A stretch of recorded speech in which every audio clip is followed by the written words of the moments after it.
Bom dia, queridos amigos, que a paz de Jesus se faça presente no coração de todos nós, trazendo-nos alegria, compreensão e paz. Vamos ler hoje o item 20 do capítulo 8, encerrando esse capítulo. Bem-aventurados que têm fechado os olhos. Meus bons amigos, para que me chamastes? Terá sido para que eu imponha as mãos sobre a pobre sofredora que está aqui e a cure? Ah, que sofrimento, bom Deus! Ela perdeu a vista e as trevas a envolveram.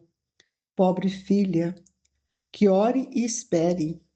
Não sei fazer milagres, eu sei que Deus o queira. Todas as curas que tenho podido obter e que vos foram assinaladas, não atribuais, senão aquele que é o Pai de todos nós. Nas vossas aflições, volvei sempre para o céu e olhai e dizei do fundo do coração, meu Pai, cura-me.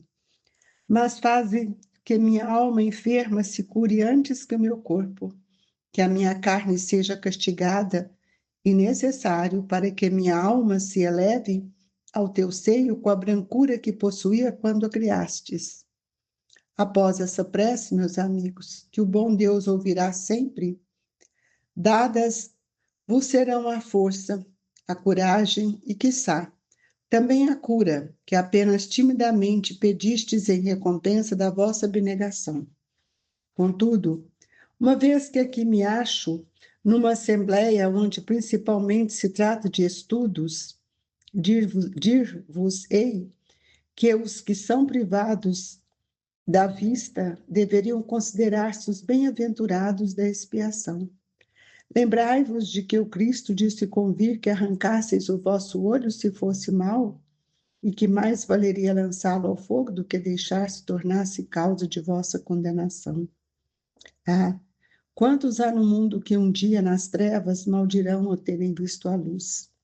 Oh, sim, como são felizes os que por expiação vêm a ser atingidos na vista. Os olhos não lhes serão causa de escândalo e de queda.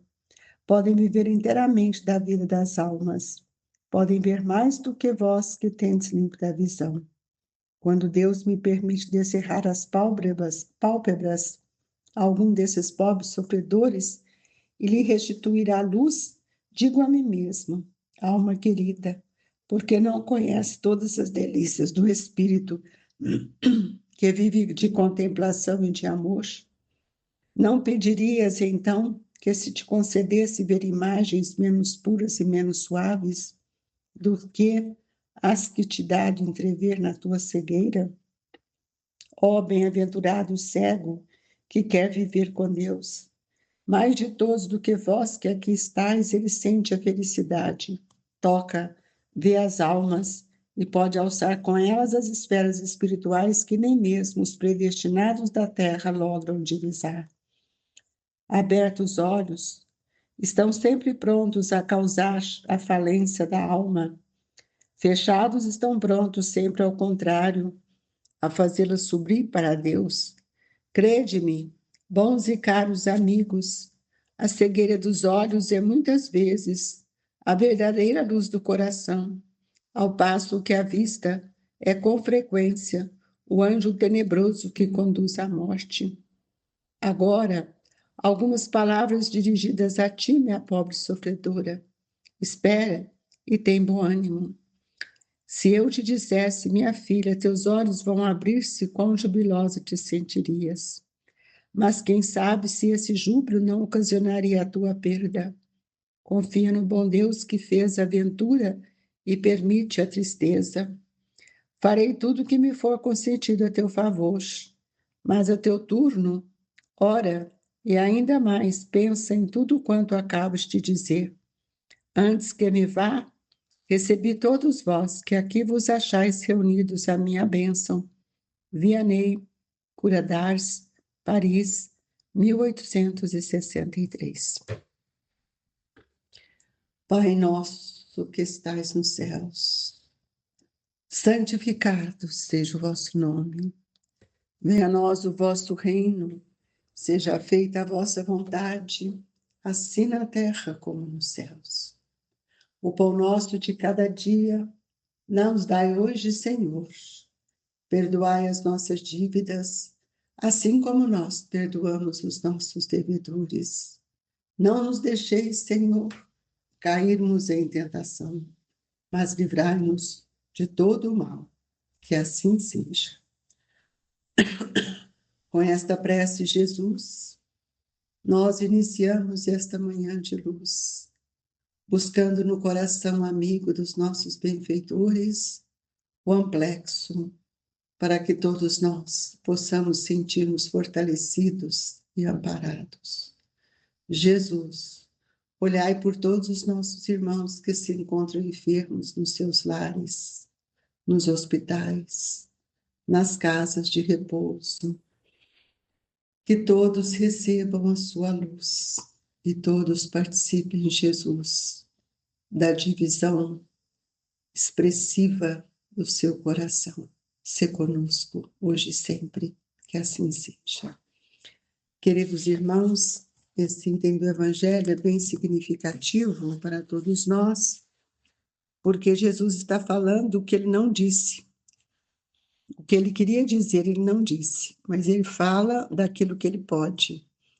É muito interessante quando ele consagra bem-aventurados que têm fechado os olhos, porque nós, muitas vezes, com os olhos abertos, tendo a visão do corpo, nós temos o olhar só para as questões do mundo.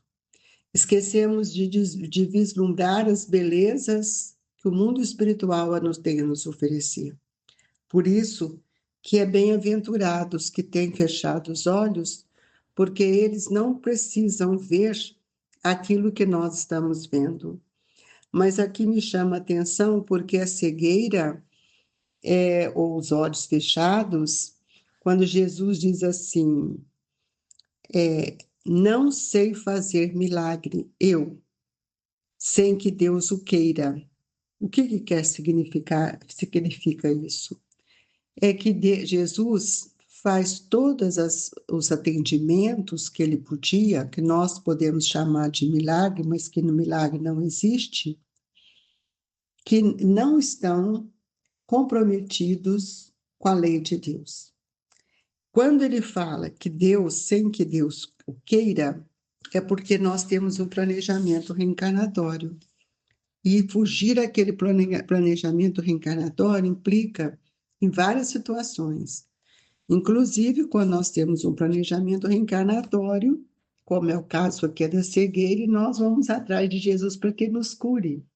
E a cegueira tem uma finalidade maior para o crescimento espiritual do ser.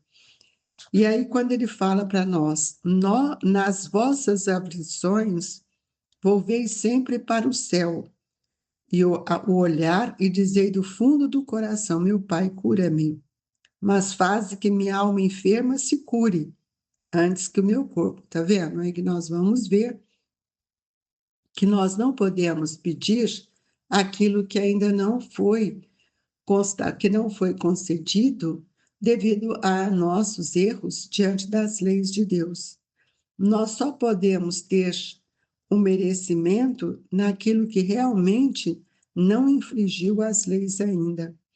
Quando ele diz, meu Pai, cura-me, mas faz que minha alma enferma se cure, é porque ela estava comprometida com a lei. Então, Jesus, ele veio ensinar a lei, mas ele não veio modificar a lei.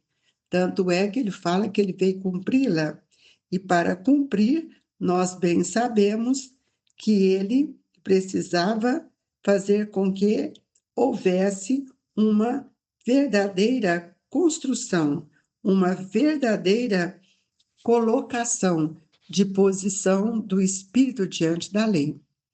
E aí ele diz, após essa prece, meus amigos, que o bom Deus ouvirá sempre, dadas vos serão a força, a coragem, quiçá, também a cura, quiçá, hein?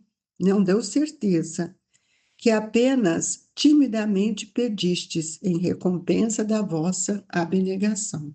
Ora, nós sabemos que para que a gente peça alguma coisa a Deus, eu preciso estar aberta para aceitar ou não. A decisão é de Deus, não é minha. Hoje nós vemos as pessoas fazendo promessas e mandam o outro cumprir. Ora, nós precisamos entender que nenhum ato que nós vamos realizar, ele pode ser contrário ao bem, contrário às leis de Deus. Quando isso ocorre, demonstra para nós que nós não estamos ainda, não somos ainda esses bem-aventurados. Outra coisa que nós precisamos ver e analisar com mais critério, quando ele diz assim: quantos há no mundo que um dia, nas trevas, maldirão o terem visto a luz? Por quê? Porque erraram, cobiçaram, tiveram desejos que não eram compatíveis com as leis. Então, quando uma aflição existe, não é consequência dos atos da vida presente. Nós devemos sempre buscar a causa das aflições, dessas dores, dessas dificuldades na vida anterior. Por que que eu vim cego? Qual é o comprometimento meu? Então, ele nos diz, Kardec, aqui na mensagem de Vianney, ele nos diz: alma querida, por que não conhece todas as delícias do espírito que vive de contemplação e de amor? Não pedirias então que se te concedesse ver imagens menos puras e menos suaves do que as que te é dado entrever na tua cegueira? Então nós vamos ver que o cego, ele pode muito bem ter o olhar do espírito, mas isso está na dependência da sua evolução. Por isso, quando ele falou, bem-aventurado o cego que quer viver com Deus. É diferente, meus amigos, quando eu quero e quando eu não quero. Então, muito mais valoroso eu querer, que se eu aceitar, do que eu ficar na reclamação. E ele diz, mais ditoso do que vós, que aqui estáis, ele sente felicidade. Toca, vê as almas e pode alçar com elas esferas espirituais que nem mesmo os predestinados na terra logram divisar. Então, todos nós, quando reconhecemos que as nossas dificuldades físicas são para ajustes do nosso espírito, que nada é um capricho da sorte, mas é o efeito da justiça de Deus que não inflige punições arbitrárias, pois quer que a pena seja sempre a correlação com a falta. E aqui Jesus é bem claro, ele não pode fazer tudo. Quando ele fala, crede-me, bons e caros amigos, a cegueira dos olhos é muitas vezes a verdadeira luz do coração, ao passo que a vista é com frequência o anjo tenebroso que conduz à morte. Caminhos que você escolhe. Muitas vezes nós temos escolhido os caminhos que a ilusão nos mostra. Então, os olhos, nem sempre, ele tem o crivo da razão, porque nós ainda não estamos educados para isso. Então, nós precisamos compreender que todo bem, que tudo aquilo que nós fizermos aqui na Terra, gerará consequência para nós mesmos. Então, quando Jesus nos diz aqui, espera e tem ânimo. Se eu te dissesse, minha filha, teus olhos vão abrir-se quando jubilosos te sentirias. Mas quem sabe se esse júbilo não ocasionaria a tua perda? Veja bem, gente, a grandeza disso. Não é tudo que nós pedimos que pode ser nos dado, e muitas vezes nós pedimos é baseado no nosso interesse pessoal. Então, nós encontramos em Jesus um caminho de libertação. E nós precisamos ver que a justiça de Deus era para todos nós. E quanto à bondade da divina, muitas vezes ele lança um véu sobre os nossos atos passados e, por o outro lado, nos aponta o caminho, dizendo: quem matou a espada, pela espada perecerá. Palavras que se podem traduzir assim: a criatura é sempre punido por aquilo em que pecou. Então, cada um segundo as suas obras, nos disse Jesus. E muitas vezes nós não temos lembrado disso. E aquilo que os nossos olhos veem, muitas vezes, eles são estímulos doentios para o nosso pensamento. Cada um de nós precisamos pensar no bem, na caridade, naquilo que nós podemos fazer para que a gente liberte do passado doentio. Se por sua bondade lançou um véu sobre os nossos atos passados, para o outro lado, nos aponta o caminho dizendo: quem matou a espada pela espada perecerá. Pode dizer assim: a criatura é sempre punida por aquilo em que pecou. Se, portanto, alguém sofre o tormento da perda da vista, é que essa lhe foi causa de queda, de escândalo. É por isso que Jesus disse que talvez fosse necessário arrancar os olhos, que são motivos de escândalo, a mão, mas nós estamos pensando que é do corpo, não, é a questão do espírito. Por isso, nós precisamos aprender a amar de uma forma verdadeira. E aí ele vai nos mostrando. Talvez tenha sido também causa de que o outro perdesse a vista e de que alguém haja perdido a vista em consequência do excesso de trabalho que aquele lhe impôs, ou de maus tratos, de falta de cuidados, e nesse caso, passa ele pela pena de talião. Nós vamos ver então que todos os atos do espírito precisam estar alinhado com o pensamento, com a misericórdia, para que ele sinta-se também amparado e fortalecido. E nós vamos ver que quando Jesus disse, né, se o teu olho for motivo de escândalo, arranca-o. Então nós temos que entender isso de uma forma muito mais da essência, porque tudo aquilo que nós observamos, queremos, e muitas vezes trazendo para nós motivos de reconhecer o excesso em tudo, todo excesso, ele é uma parede mental que nos isola.